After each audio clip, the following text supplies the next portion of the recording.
I never believe Instagram says it's working, but whatever. All right, well, everyone, welcome to Romance Ever After. Yeah, that's the name of my podcast.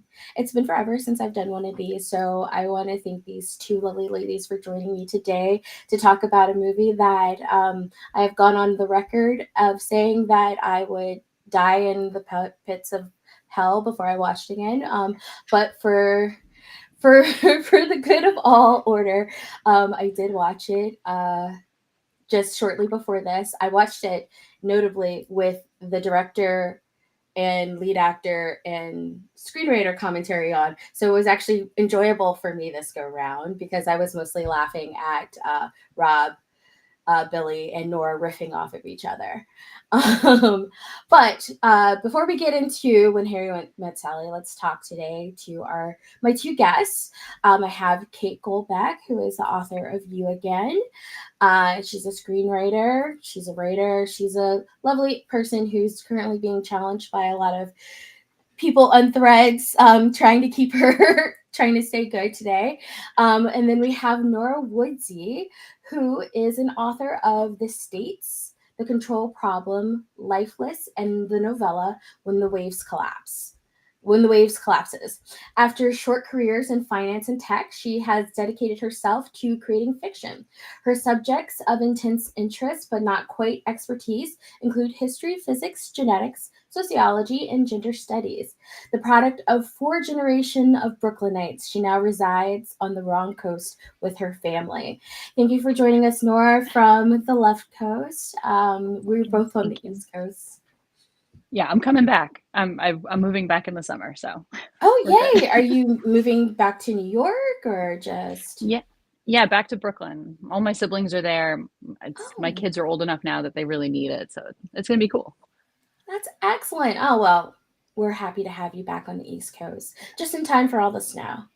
Yeah, right. All right. So before we get into today's movie, let's start with you, Nora. I would love to hear your love story with romance. Yeah, I feel like I've always been interested in how people perceive their future, and I think romance is one of those things where you are, usually in stories you're tying yourself and your entire life going forward with somebody else, and so how they fit in, how they sort of emphasize the good parts of you, or de-emphasize the bad parts of you, um, and yeah, so I generally love the sort of story where the characters are dissimilar in a way that's compatible. That's sort of that's how generally what I'm into, which should make When Harry Met Sally like an all-time favorite movie, and yet, as we'll find out. And what about you, Kate? What's your love story with romance? Well, I'm a very like cynical, realistic kind of person, so I'm probably not even like a natural fit for like kind of fairy tale-esque love stories. Um but I'd say that my favorites tend to be ones where it's basically just two people kind of like having really interesting conversations with each other for 2 hours. So my favorite romance, I guess maybe this is debatable about whether it is romance, but would be the Before trilogy. So like Before Sunrise, Before Sunset, Before Midnight. I have only seen once, and I it was kind of traumatic, and I'll probably never watch it again. But to me, that's like the high point of romance for me. And I love books that kind of imitate that, sort of like just two real people like having complicated interactions with each other. So that's like my sweet spot for romance. Okay.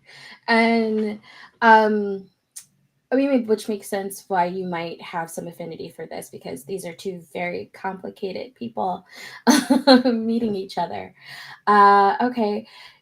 Do you guys ever enjoy like any kind of tropes that like you're always drawn to, or like there any kind of particular meet cutes that work for you?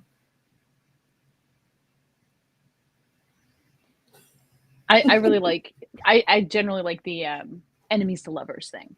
Like I'm a sucker for that, personally. I haven't really written it, but it's what I like enjoy to read or watch. Is there one that you love in particular? No, I just, even like with the Star Wars movies, I'm like, oh, I'm into this a little bit, even though I generally wasn't, crazy about the movies. I'm like, yeah, I dig this. This is like laser targeted on my interests. But yeah, that kind of thing. Okay. What about you, Kate? Well, I think my unpopular trope opinion is that I like a love triangle. I feel like that's a very controversial trope for some reason, even though I feel like so Okay. many romanticities actually have love triangles in them. But I kind of like a rom com love triangle, but I think it's really, really difficult to execute. Like and I've been trying to do it, and I actually realized like I will never try it again. It's too hard to make that like third person likable, but still like obviously not the right option. Hmm. Um, but I think when it's like executed really well, it's like just like a wonderful like tension filled kind of situation. Mhm. I agree. That is that, I'm not always crazy about the love triangle just because I kind of like the idea of the two people kind of working their way to each other, and the love triangle feels like I have to do more math. But I do appreciate like the magic of trying to keep that third option palatable to the people, Great so word. that it's like, so it's not like glaringly obvious that there it's going to be these two people. um Maybe like in the older days of romance, when it was a love triangle, there would always be like a secondary character hanging around that you could totally see that person get with, and it would kind of play out like love triangle, yes, in the main story, but you would have like this like little B romance that would be slowly building up, and I can appreciate that. All right, well, I put it off for as long as possible. Let's talk about when Harry met Sally. I was telling these two earlier today that as I was watching the movie, I was watching it with the commentary on. So, like, it was actually palatable to me because, had Billy and Rob riffing off each other with Nora, like trying to keep them together, keeping them on point because it starts out with just like Rob and Billy like just going off on tangents about like everybody that they know, and Nora's like, let's just like get back on point. Like, how did this story start? How do we get here? And so it was a delightful way to enjoy a movie that I'm not crazy about. But for those of you who do not know, When Harry Met Sally is about two people who meet over the course of their lives several times, and they're not crazy about each other the first two times that they meet. Um, they they are going together on a road trip from Chicago to New York, for they both get internships in New York, and they only meet because Billy is dating her bestie at the time, Amanda, whose name she doesn't even remember. 5 years later, when they meet again in an airport, and Sally is making out with Joe in the airport. I thought that was kind of an interesting parallel that they both kind of run into each other when they're both making out with somebody else. But it's funny that Amanda is such a non-entity moving forward, but Joe is possibly one of the bigger catalysts of the movie, that kind of propels their relationship in a way. Um, but with the opening of the movie, we kind of establish their ground of who they are. We've got Sally, who is neurotic and very particular, and I find that interesting because Nora is a very particular person, and you can see she kind of uses Sally a lot as her avatar. Yeah. What do you guys like relate to Sally in any way, or did Sally work for you in the beginning? Sally definitely seems like someone I would be friends with. Like, I can see having that friend where you go out to eat and you're like, "Oh, okay, we have to order food now." And you just sort of cringe and really hope nothing ends up in your plate, you know? You wanna get your order in first before they get angry. Um, yeah, but, you know, I wouldn't say I'm like, "Oh, I'm really excited to see this character end up happily ever after." She's a little annoying, you know?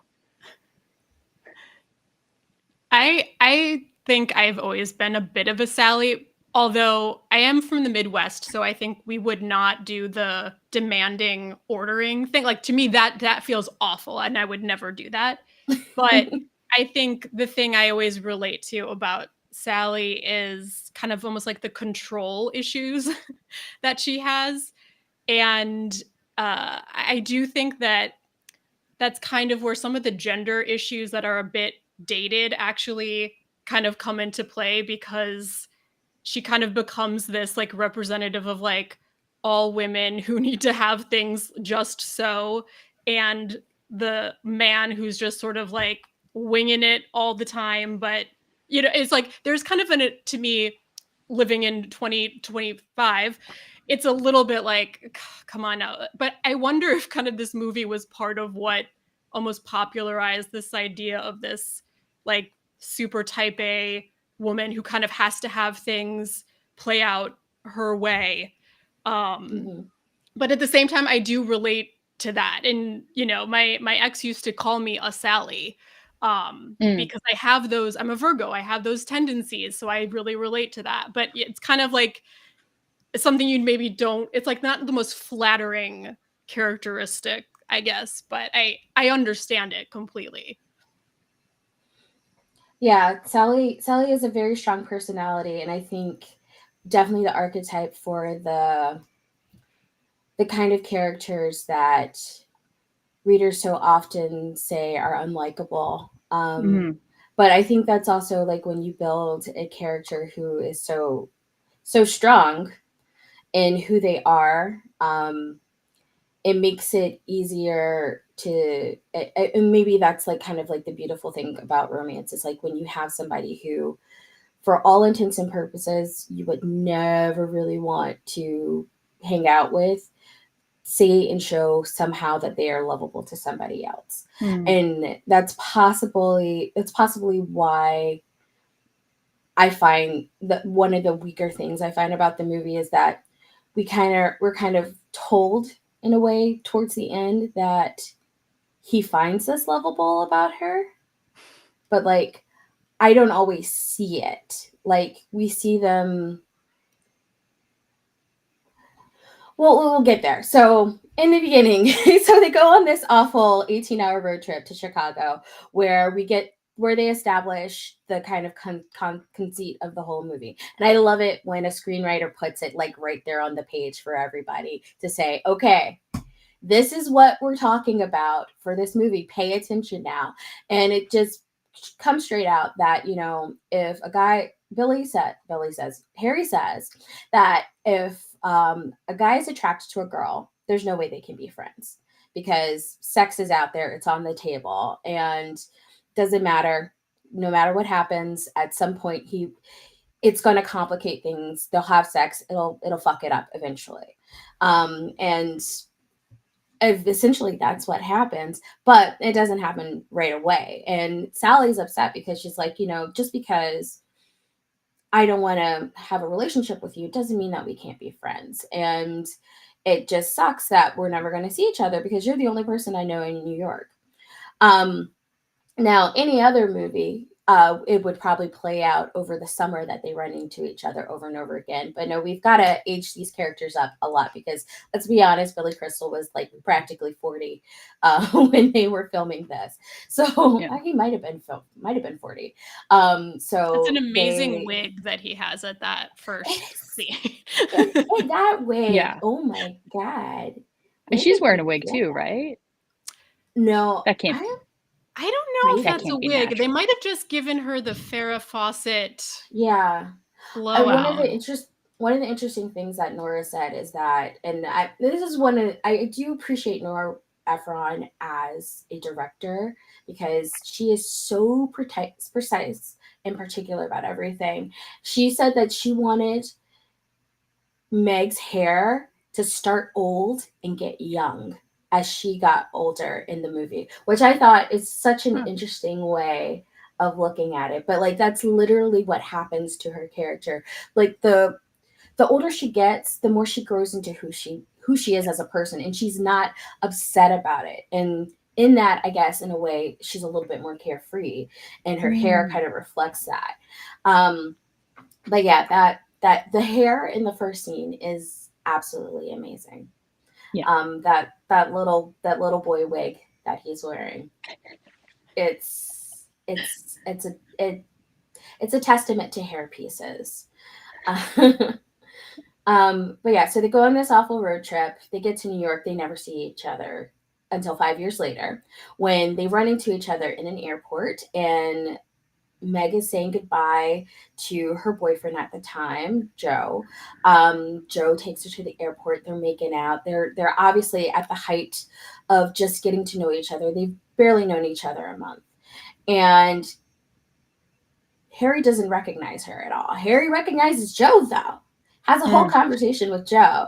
And Sally is just straight up put out by this fact that this guy does not recognize her at all.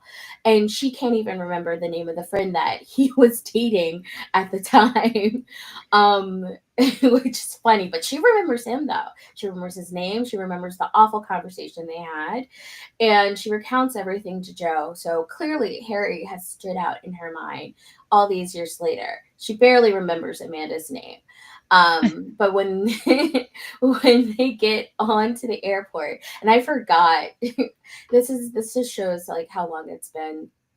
Every time I see an airport in a pre 9/11 movie, I forget like how close other people could get up to the gate, and the fact that he just goes to see her off at the gate, like Yeah. not at drop off, at the gate, and they can like have a nice little makeout without him having a ticket. That's the stuff right there. That's that good pre 2000 stuff that you don't get in movies these days. And that's why I think we should all do historicals set in the 90s and 80s from now on. Because life was a little bit more interesting back then. That's just my personal drum to beat. But anyways, they get on the airplane and they have this whole conversation. About how they don't remember each other, and like Harry's theories about like relationships, and um again, she's put out by him in this whole conversation. How did he know that they've only been together for a year, for a month? And like, how did you know? And Harry's like, well, I'm about to get married, because literally his only reasoning for getting married was that he didn't want to be dating anymore, which, Mm. okay, I mean, fine. fair. It's rough out there. Even in 1989, it's rough out there, but like, okay, do you love the girl? I guess. Yeah. He's a keeper, Yeah, that Harry. that's always struck me as one of the no, I'm sorry, I'm not playing my role here in the pro column, but this has always stuck out to me as kind of like an odd moment, because we're not really told why he suddenly wants to get it's like seems like such a leap, which maybe is the point, like people can Hmm. change a lot within a few years, but finding that like character motivation for like why he would suddenly do this is just sort of like glossed over as kind of like a joke, um which is kind of interesting. I At the same time though, it's a 90-minute movie, and Yeah. I think there's things that we can kind of accept in especially in rom-coms where there's a lot of logical leaps that we can just like move forward with it. But yeah, it's never really explained in the way that I think Sally's relationship gets explored a little bit more. Hmm. Um, but we never really know that much about like why he's why he's just decided to get married all of a sudden. Yeah. Yeah, it, Go ahead. it's fascinating what weight things get. Like I feel like we learn a lot about Sally's neuroses, and but we learn more about Harry's friendships. Yeah. It's sort of fascinating, like what they decided to emphasize in the 90 minutes they were given, and details like why are you getting married get sort of put to the side. It's fascinating choices. And it's possible they're cribbing on the idea of guy graduates college, gets job, marriage must be on the table, like in order to like advance his life. Like just get married, and maybe that he is a go with the flow kind of guy, but it maybe marriage is just like one of those eventualities that is prevalent to somebody who is watching this movie in 1989 that somebody watching it in 2025. God, it really isn't, because the eventualities of life don't necessarily ebb the same way. um Yeah, I think, and I'm not sure. I've never listened to the commentary, which is kind of interesting because I feel like I've like explored everything else with this movie. So they might have talked about this, but I think Rob Reiner was going through a divorce at the time they were developing the film, and part of me just thinks like they had to just have the character get married so that he could be divorced to like conform to kind of the dynamic they wanted. So yeah. they kind of avoid explaining a lot of things that would really like get into the mind of this character in order to just sort of like establish that he had been married. My other theory is that maybe Billy Crystal was just kind of like riffing on the dating bit that he does. And they just like wanted to like throw in a few more kind of like funny moments, and like having that conversation about like not wanting to date anymore, um just kind of like was a nice moment to throw in there, and like plot was kind of secondary to that. But Hmm. yeah, there's a lot of things that I think you kind of find out as you if you delve into the behind the scenes, that a lot of it is kind of like Rob Reiner's perspective as a man who was getting divorced, and I think he met his next wife like while they were filming. So he kind of Yeah. went through an evolution again. And then Nora is kind of providing the Sally um of it all, and it's sort of like an interesting meta thing where it's like the two of them presenting these different perspectives with these characters as their avatars or something. Yeah, Yeah. yeah. Nora did say that she interviewed a lot of people in putting it together, and obviously she sat with Rob a lot for it too.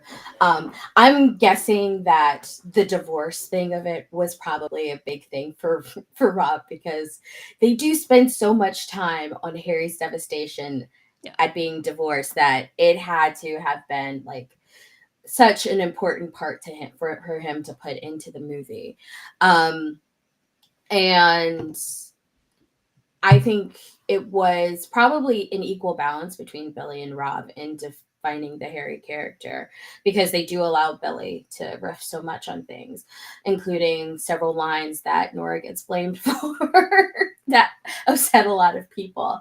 But yeah, I can definitely see that, and you're right. It's probably just kind of hand weaving it a little bit.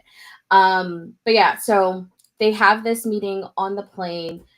Again, another meet hate for them. Billy is just enjoying driving Sally up a wall a bit. And they get off the plane, and we fast forward another, what is it, 5 or 6 years later.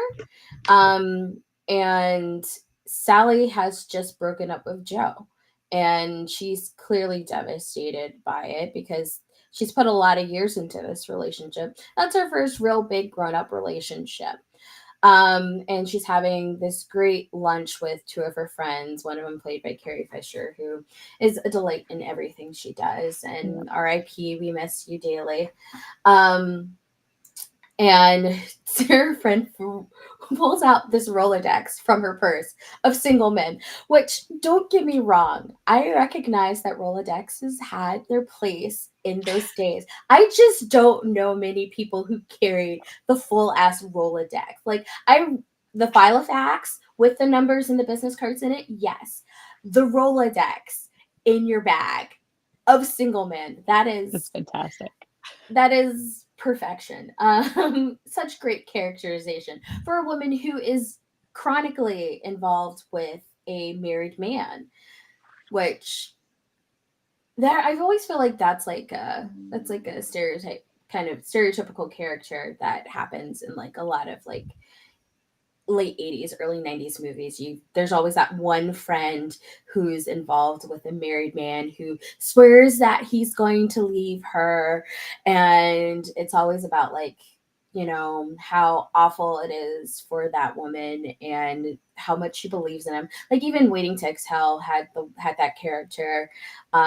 Just but Carrie plays her hilariously, and all the things that she does and sees in thinking that this married man is going to actually leave his wife.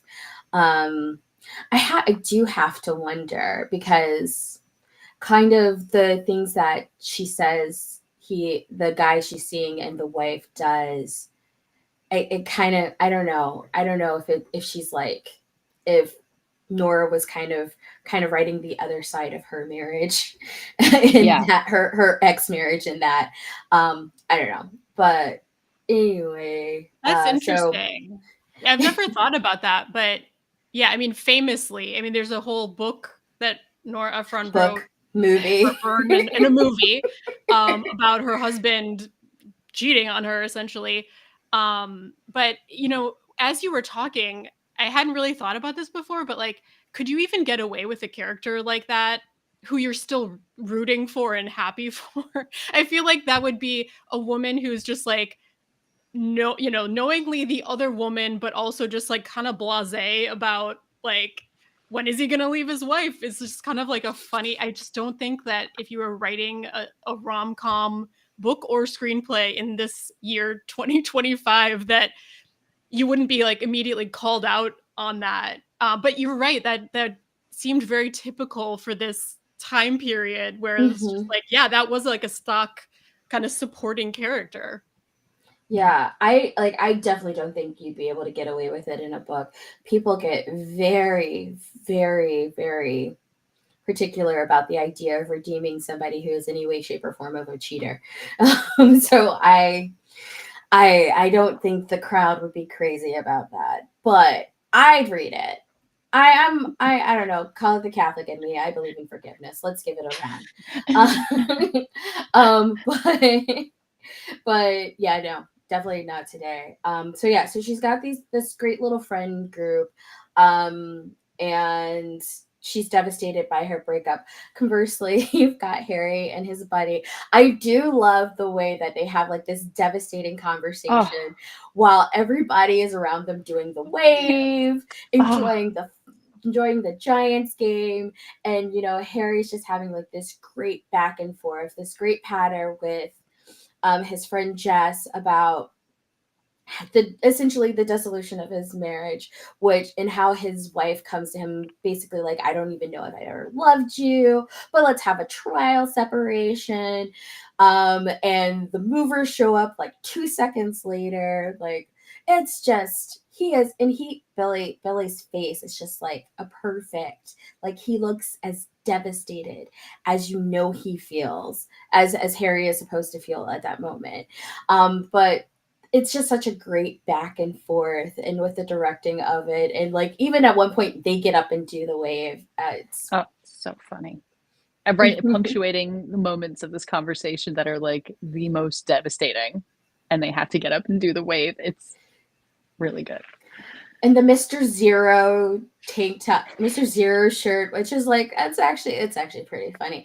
I will say, I will give her her props. Nora knows how to write a bit of dialogue, and that I'm saying is genetic because the only Efron movie I love is Dusk Set, which is written by her parents, and the Mm. pattern in that is like the back and forth in that it thrills me to no end. But yeah, that scene is really hilariously heartbreaking.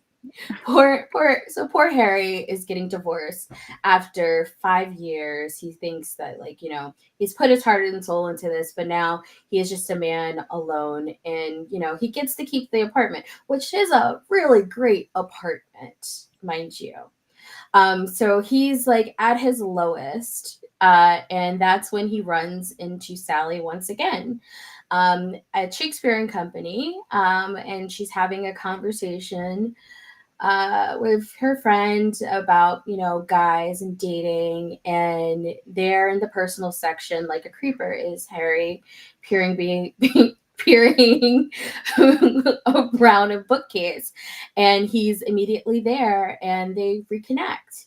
um and they've both been devastated. They go to dinner, and Sally tells this heartbreaking story about how she thought her life was great, and she has this day out with one of her friend's kids, and she realizes that she's missing some things. And it's not necessarily that, you know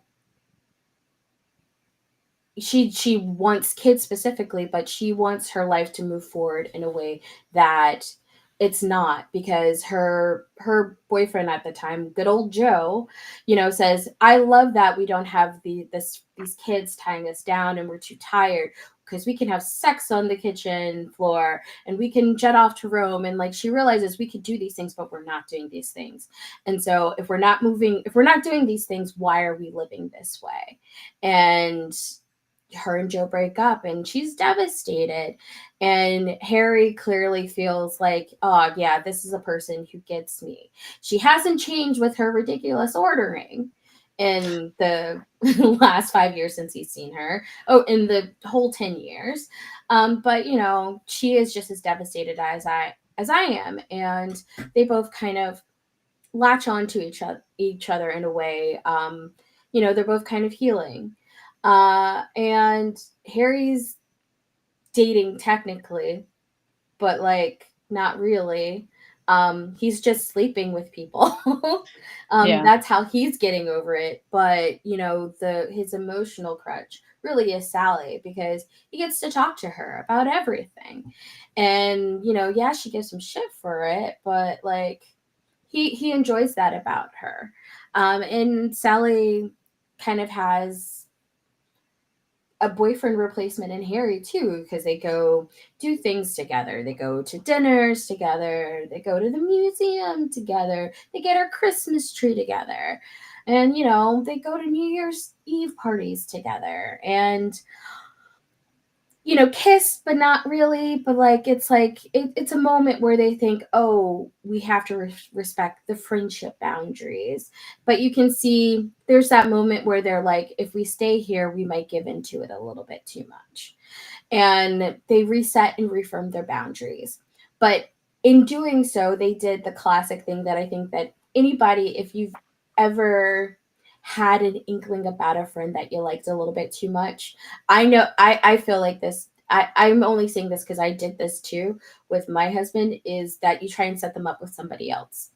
Mm. Um, and they set up the respective person with the person that they feel the best, that their best friend, because obviously my best friend is the best avatar like person that I can have you sleep with, essentially. Kind of like The Favor. Have you ever seen that movie with I think it's Bonnie, is it Bonnie Hunt? No, it's not Bonnie Hunt. Actually, it's the person who plays uh Harry's ex-wife in this. It's her and somebody else. I'm Oh. blanking. They're two best friends. One is single and one is married, and she wants her to go basically fuck her ex high school boyfriend, Hmm. because she never got a chance to like really do that, and she wants to live through her vicariously. Hmm. And it it all devolves from there because she gets knocked up by him, but like the friend is also dating a very young Brad Pitt that she doesn't want to get into a real relationship with, but he wants to be in a real relationship with her. Whoa. It's a whole mess. Um, Wow. but it's a ride. Anyway, so anyways, they set each other up with their respective best friends who are just not into Jess isn't into Sally, Harry isn't into her. It's just it's a mess. However, their friends are into each other. And, they're trying to both be like, very reasonable and respectful of the fact that they were set up with opposite people. And they're like, I don't mind, but I don't want Harry's feelings to get hurt. And I don't mind, but I don't want Sally's feelings to get hurt. So, like, just play it cool, give it a week, then reach out to the friend. And instead they both take off in a taxi like 2 seconds later. And Fantastic. obviously it's basically happily ever after for those two. Very clearly that. And Harry and Sally are kind of left off to their own devices. Um, and so it's clear that they realize rather than get involved with each other, maybe I should date other people, like actually try and date other people. Um, but before that happens, they both run into Harry's ex-wife, Mm. and it's very clear that Harry and her were never going to get together, but Ira is the perfect guy for her, and Harry is like just spiraling out over Ira, the actuary, and yeah, and they go over to their friend's house who have just moved in together, and they're fighting over this horrible wagon wheel table that nobody likes. And Harry is spiraling, like basically, don't make my mistake. Right now, it's a wagon wheel table, but then you're going to be basically fighting over it for $1,000 a minute over, the phone, and like, it he's just having a really rough time. But what I like about it, like they have this really big fight, and Sally gets her piece out, and Harry sees her in that moment, and he immediately says, "I'm sorry." And you can tell he like actually means he's sorry, and not that he's like just trying to wipe away the whole conversation. Like he's actually sorry. He sees that he hurts her. He feels her pain. And like you get that like these two respect each other. Um and that I think I will give them this. They do a very good job of establishing the friendship. Hmm. It's just I don't see how the friendship turns romantic personally. Yeah, I feel like, from my perspective, you can't have a romantic relationship with someone who can't hurt you. And so that argument to me is important because it shows that their feelings are deeper. Like I wouldn't have an argument like that with a regular friend, but Mm. something deeper is going on and sort of revealing itself through this argument that gets very heated and requires the apology, um, which I find kind of fascinating. It's an interesting way to sort of lead you into that, if it works. So after this, they both go on to date other people. He's dating Aunt Emily, the child who bakes 3,500 chocolate mousse pies a day, a week, or whatever. Apparently, the girl who played Emily, Billy actually knew when she was a child. So, Oh like, Isn't Lord. that Rob Reiner's daughter, I think? yeah, or yeah, something like that. But Yeah. yeah, a little There's some gross. weird thing where they had to when they kissed, it was like it feels uncomfortable to know this information. Yeah, Weird apparently it weird was casting uncomfortable for move. him too. Okay. Yeah, very weird. But yeah, so they, so he's dating her. She's dating some guy who has tickets to the Mets, which Sally hates, but baseball. Why? Why would she be going to a baseball game? And they're both obviously rubbed wrong by the other's partner. However, then we get this moment mere minutes later where Sally's spiraling because Joe called just to tell her that he's getting married. Which Oof. fuck shit is that? Like, send the invitation like a normal person. If you feel the need to like announce to your previous long-term relationship you're getting married, just send the invitation. Uh, the conversation is really just flaunting it in their face. Like, that's just rude, It's personally. like this is what Instagram's for now, right? Just post Yeah. a cute engagement picture so we can spiral in silence, you Mm-hmm. know. Not force a person to have a phone conversation. How dare you? Yeah, yeah. And clearly Like he I knows said. where she lives, so he could just mail it. But anyways, Mhm. Sally's having a bad time, and of course she calls Harry, which also though you could have Mm. she called Harry in this moment of weakness. Now you could have called a different friend, one who would a different friend who would also understand. She called Harry. Um and Harry of course holds her, Mhm. and they have a moment where one kiss turns to another, and then next thing you know, oh, I missed the scene, didn't I? I missed the orgasm scene. Oh yeah, that's Yeah, an that important is one. that's very I mean, it's important. we all know it. Everybody knows it, Yeah, right? yeah. It was one of the interesting things that I thought about it, because it does play into this, is when they're Mm. having one of the conversations about men and sex. Um, when they're on the plane, is that Harry's like, I'm always trying to think about how quickly I can get out of there after sex, because she always wants to be held, and I want to get out of there as much as possible. So somewhere between 30 seconds and all night is the sweet spot. And he's always trying to figure out what that is. And that kind of like shatters Sally's world. So their book into that was the diner scene, because they wanted Sally to be able to say something to Harry that shattered his world, because Oh. he's had sex recently and he thinks he's done a good job. He's rocked her world. And she's like, how would you know? You're out of there as quickly as fucking possible.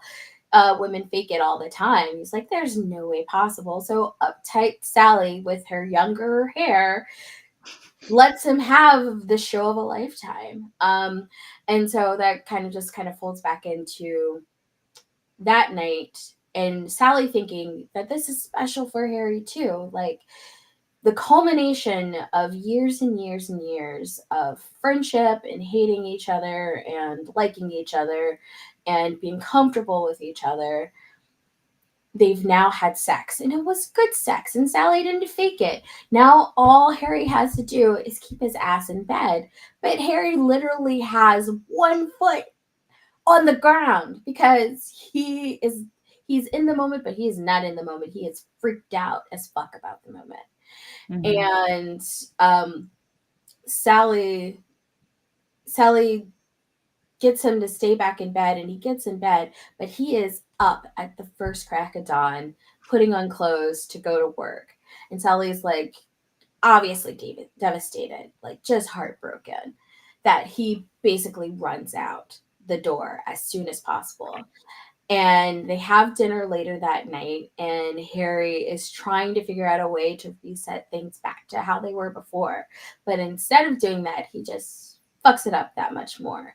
um because he's like, if she says it's a mistake first, I can latch onto that and just run with it. And she does. And he's like, yes, she said it. I can basically ram in home, like all the ways that this is horrible. And I don't know, maybe he's just like panicking a little bit at feeling real emotion. I don't know.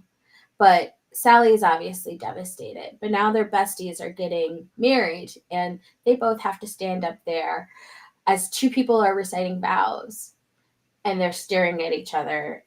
And Sally just clearly does not have it together. She's just barely holding on. And after the reception, after the wedding ceremony, they finally like really have it out.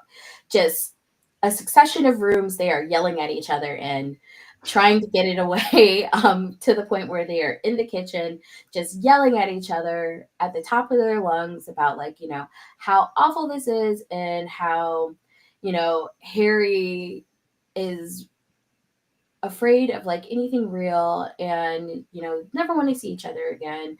And then they come out and their friends say, thanks for being awful dates, because if it weren't for you, we wouldn't be together. And at that point, she's like, I can't do New Year's with you. I can't forgive you really right now. um Harry is like constantly calling her, trying to get her to forgive him, and she's like, no, I can't do this. Like, I don't want to spend this nice evening with you, because you really hurt me, you really devastated me. And then this is where I have trouble believing that like he has this like great epiphany, because Mm. like, he's just thinking back over his life, and like it really does feel like at that point to me that they really did try to make it a happy ending, because as we all know, famously, the first draft of the screenplay ended with them not getting together. Mm. And Bob was like, no, we can't do that. It should have a happy ending. And maybe in shocking myself, I probably would like this movie more if it ended up with them just figuring out how to be friends again. Um, Mm. but it feels, I mean, don't get me wrong, the last line is great. The when you want to figure out you want to spend the rest of your life with somebody, you want your rest of your life to start right now. That's a great line. It's a perfect line. It's a beautiful line. But I don't know, just like the montage of all their meetings and hanging out together. Basically, as he thinks it all through, that's when he realizes, oh no, I do love her and I want to be with her. And he runs through the streets of New York on New Year's Eve, and he finds her at this party that she's absolutely suffering through, where she looks gorgeous. And he runs up to her and he says that line, and she says, I hate you, but we all know it means that she loves him. And then we get their story as they're telling at the end of how long it took them to get together. And, she goes, yeah, 12 years and 3 months. Yeah. Yeah. We got married after 3 months, but 12 years and 3 months. Don't forget those 12 years beforehand. Yeah. Okay. So,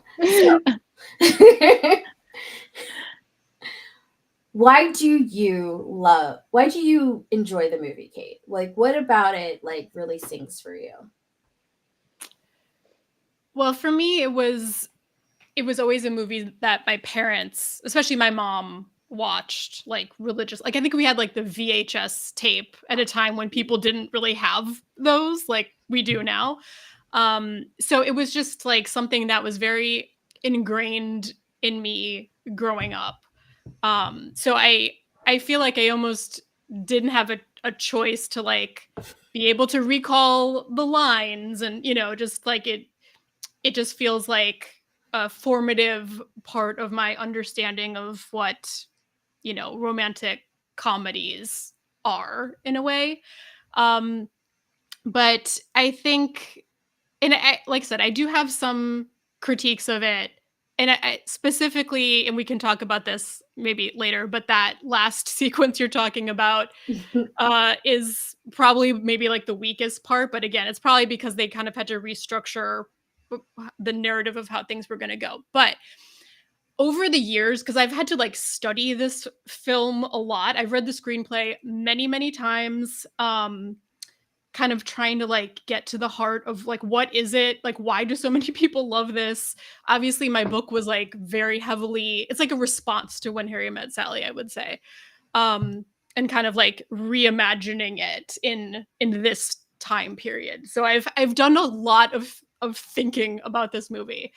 And honestly, I think it's a combination of things, but the thing that I think I've come to appreciate more over the years is like, and I am a film person, by the way. I was like film major. I've worked in film museums. Like I'm a very like analytical like film person.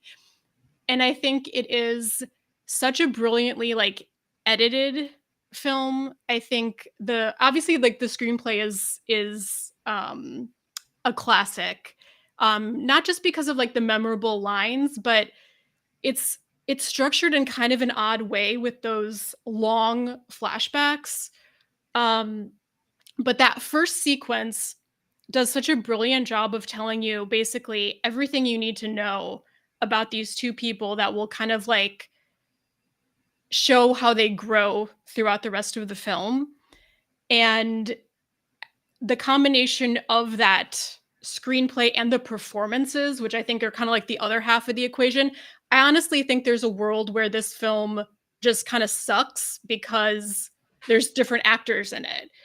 Um, Meg Ryan is so charming as this like very difficult character.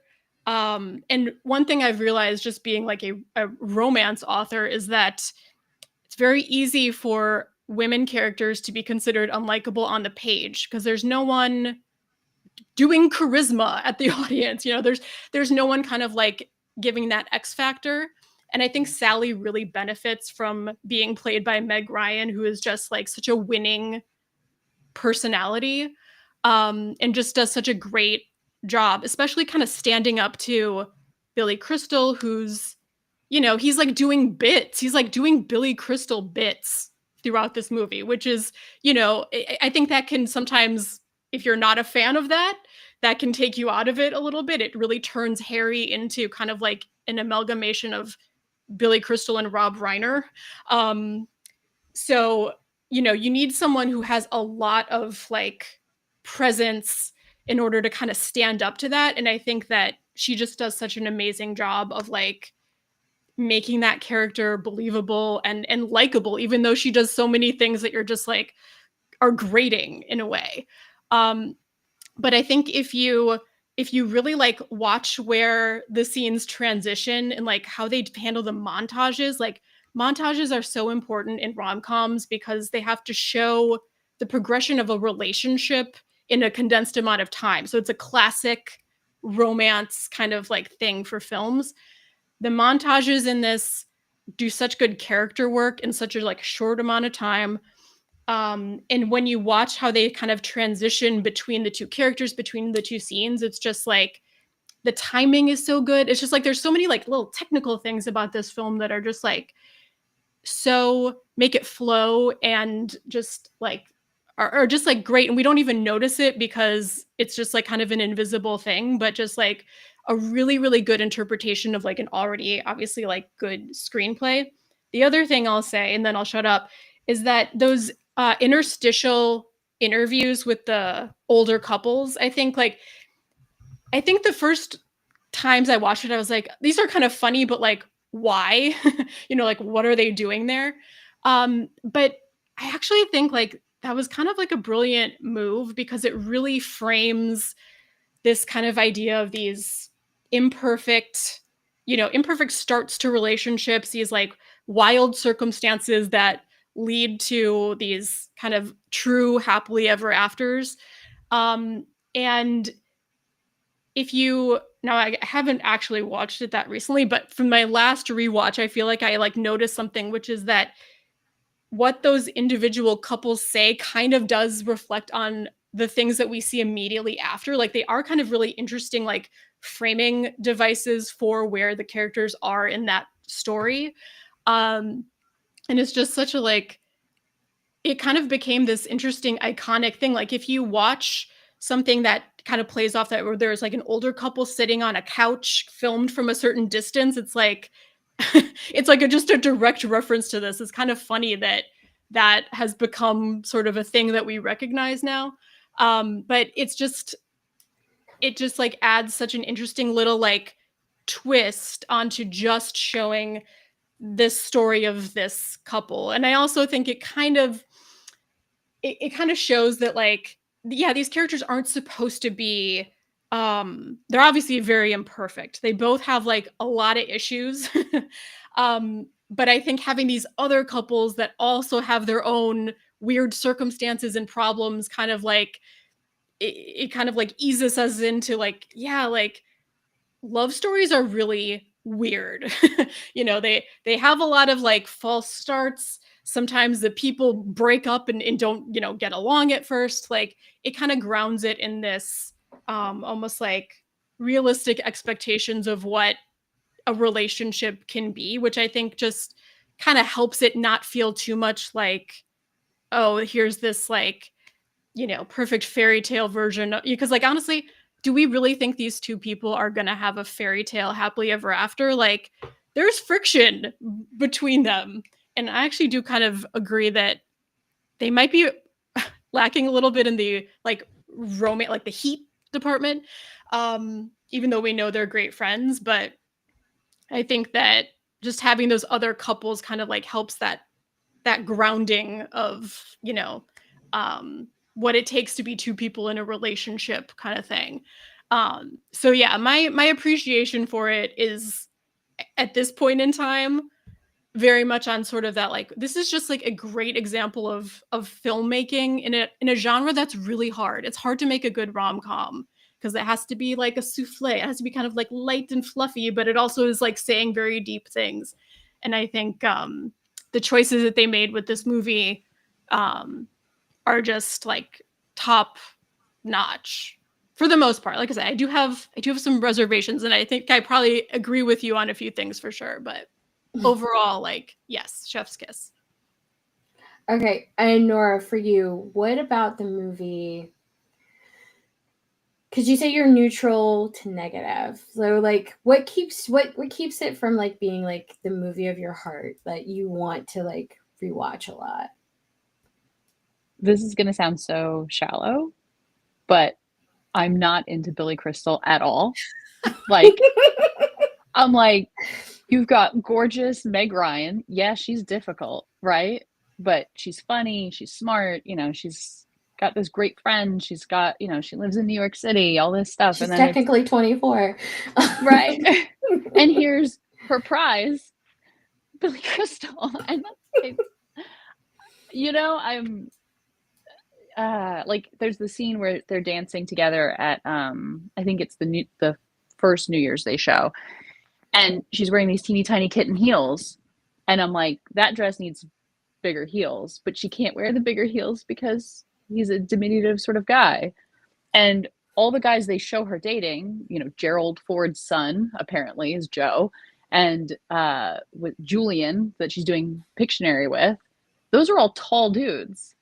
So, I don't know that that's her type. And so I sort of feel like, I like a guy who's taller than me. And so I'm watching this and I'm thinking, does Sally really want to go with a guy whose jeans she's going to get confused whose are whose?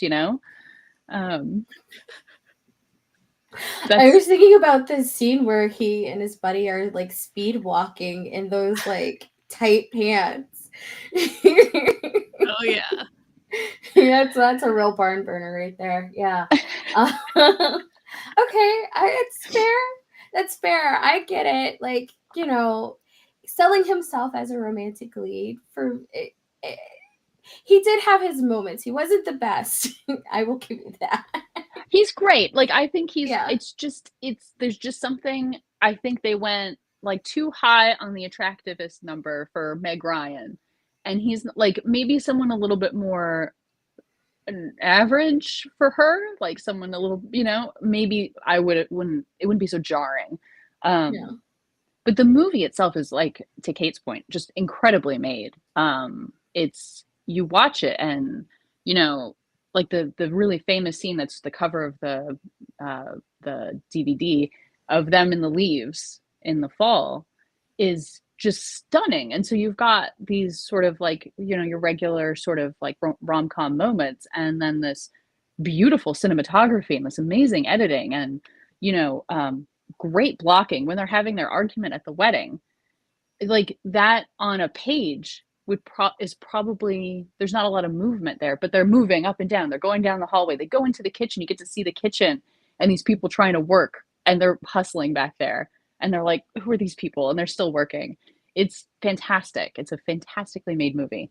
Um, I just Billy Crystal does not light my fire, so That is such a valid. I mean, I that I've heard that from a lot of people. Like either it's like either you're like you get it, and I've even heard from people who are like, "Oh my god, when he has the beard, like why do I find Billy Crystal hot?" But then you also have I know, you also have people who are like, like, "Oh my god, like I can't with." It's like he's kind of like he has his funny moments, but like I don't see the sexual like chemistry between Meg Ryan and then this guy. It's yeah. really a test of like, does humor like how far does that get you in the like spectrum here?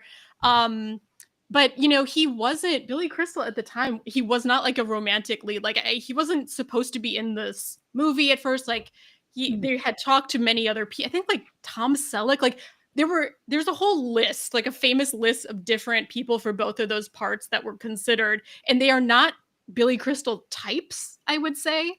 Um, and I think for a number of reasons, like it ended up working out that he was going to be in it. And this did, I think, like for a time, solidify him as sort of like this leading man for like maybe a couple years, which is kind of weird too, because it's like you don't look at him and think like, yes, this man is going to like anchor our big blockbuster film. But this whatever he did in this, it did kind of like do that for him. But at the end of the day, I do think he's overshadowed by Meg Ryan. Just in maybe Oh, it's because of the Katz's Deli scene is like has become such a like a flashpoint for people, and that's like her scene. But also, he's to me like he's the character that really needs to like he's the groveler, which means that he needs to do the most personal growth. I think she grows too, but like he's the one who needs to like understand his wrong his Yeah. wrongness in a sense. And usually that's sort of like the considered the real protagonist of the story, even in a sort of like a two-hander. But I do think that he doesn't I don't know if he has quite the dramatic range that another actor might have had with some of that, which might have helped, especially that ending, Mm. where they kind of will have to rely on like literal, like let's take a look at these scenes you liked one more time as he's running. He's like we're seeing things play out again in his mind, which is like a bizarre choice to our current day sensibilities. But I've seen other movies where they did that exact thing. There'll be like a character who needs to go like do their big grand gesture, and they'll be sitting there and then they'll be like clearly thinking, and then like a montage of clips from the movie plays out. um which so it must have been like a thing that was more common back then, but like now seems like yeah. so like cringe or something. It's But it's a little dated, but yeah. I feel like part of it is that there's not a lot for him to like act at that point. He's like running, but it's like he hasn't really like we haven't seen that like epiphany and then like the steps to grow. We're kind of just like seeing him like remember stuff. Yeah. So to me that weakens that bit of like character arc a little bit. And and typically when they have those moments like that, it's also kind of prompted by like other visual cues when they're having that epiphany moment like around them. And I think that's what we were supposed to get from like the two people who are like making out on the street at New Yeah. Year's. But like that Mhm. really wasn't enough because he's also got this like running monologue Mhm. going on, like about how he could be window shopping now and all this other stuff. And like I don't know, it didn't feel like he really grew or like he really felt the impact of his argument with her at the wedding as much as he felt her yelling at him outside of the house about the wagon wheel table. Like Yeah. that felt like something. Yeah. But the other arguments, but like it also feels like, I think that's also about them moving it towards it being a happily ever after and them together. Like I don't think they knew how to do it. I think they broke it so much that they didn't know how to fix it. And they thought, oh, they could have this big argument out. And I don't know.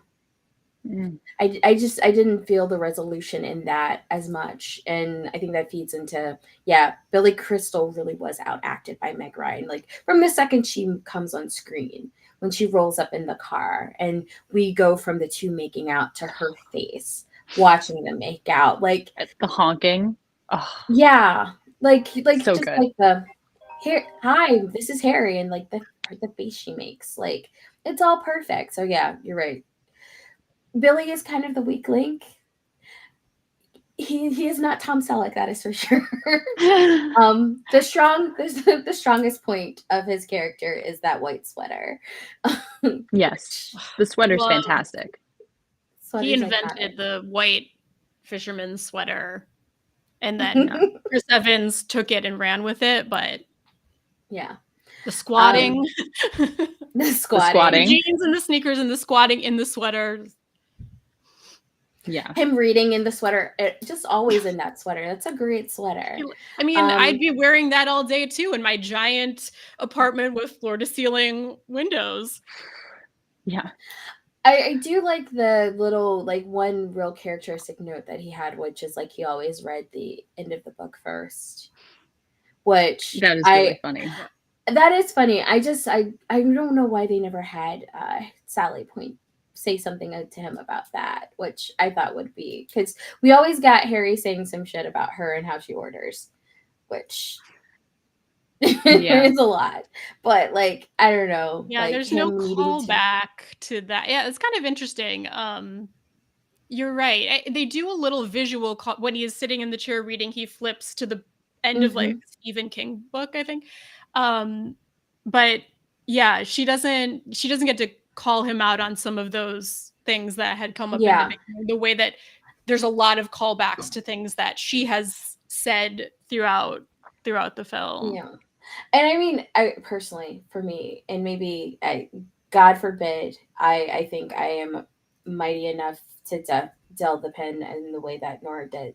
If during the argument, like she had said something about him being afraid of taking chances, and saying like, "Hey, you always read the end of the book first, like that. You need the safety of knowing the end, but like love is big and scary, and you have to take the chance without knowing the end," like that kind of thing. Like that could have been something that would have made me feel like he really got the argument. Yeah. But I don't know. That's my feelings on the subject. But I mean, you do make some great points. It is a beautifully shot and wonderfully made movie. The editing, the sound editing, just everything about it is an amazing feat of filmmaking. I'm not sold on the love. Yeah, no, I hear that. Even I was gonna say, when you mentioned that the scene where Harry's describing the breakup and they're at the Giants game with the wave, to me, like that's such a good example of, I think, especially writing romances too, like there's scenes you have to have in there just to like establish, like to get from point A to point B, there's certain things you need to have happen that feel a little bit like stale or boring because you're kind of having to explain, like, oh, how did I get to this point? Well, let me tell another character what just happened. Like usually that would be kind of like a dead, like a dull scene in a way, but like because of the juxtaposition of that, and I think that started as like a sketch that he was supposed to be like talking to his therapist, but they were at a game, so he was like like saying all these deep things, and they were doing so they like adapted that into the script. But like brilliant, because in some ways like we don't want to be listening to this, but it just heightens it so much to have this funny like setting for it. Even when they're playing like they're at the batting cages, and there's like a couple little throwaway bits with a kid who's like trying to get in. It's like they don't need to be at the batting cages, really. It's like they're doing a lot of like man activities, but just like choosing a setting that's not just like two people sitting at the bar or whatever, like I think helps keep that momentum going in a way that's just really nice. I appreciate that as a romance writer who's always struggling to like make a scene a little bit like poppier and just kind of Mm-hmm. like plus it up a little bit. That's something that I've like always kept in the back of my mind is like, what's that, like what's the equivalent of a, like doing the wave at a football game while I'm having this like horrendous conversation, because it's just like such a good way to do that. And it's Yeah. also kind of like indicative of like how his relationship is with him, where a lot of times he's having these like deep, meaningful conversations with him. They're not looking at each other eye to eye. Oh They're yeah. looking ahead at Very something. guy way of relating to each Yeah, they're other. focused on something else, as opposed to like when he's talking to Sally about things. They're sitting across from each other at dinner or at lunch, and like they're having like these big, expansive conversations where they get an audience every time. So Yeah. yeah, those are fun. Yeah. All right. Well, thank you for going through all this with me. What do you guys have going on, Nora? What's on the plate for you? Yeah, I'm finishing up a sequel to my novella. It's science fiction. It's about a teleportation machine. And this one is about a sort of similarly related to this. It's about an lady astronaut who, instead of dealing with the feelings of her breakup, decides to go on a solo, possibly suicidal trip to Mars, and is like listening to breakup music the whole way, and then something happens with the teleportation machine and makes her have Mm, to deal with her breakup. That's the concept. But Whoa. I'm only halfway through writing it, so we'll see where it ends up. okay, cool. And what about you, Kate? Literally as we speak, I'm like doing a final round of revisions on my what will be my next book. I think it'll come out fall of this year. I guess I can say Oh, that now. It's called Daddy Issues. ooh, And nice. it's another, it's like a romance, I think. But yeah, so I'm just like finishing that up now. Exciting. Well, thank you both for chatting with me today. For anybody who's watching now or listening later, it is the precursor to rom-com bracket season. I will be posting the list of all the movies that made the cut. And yeah, when Harry Met Sally is on the list because people yell at me if it's not. But you won't know where it's seated on the bracket until February 1st. So be sure to check out all the other movies that are on the list. Again, thank you again for joining me. It was a pleasure having you. And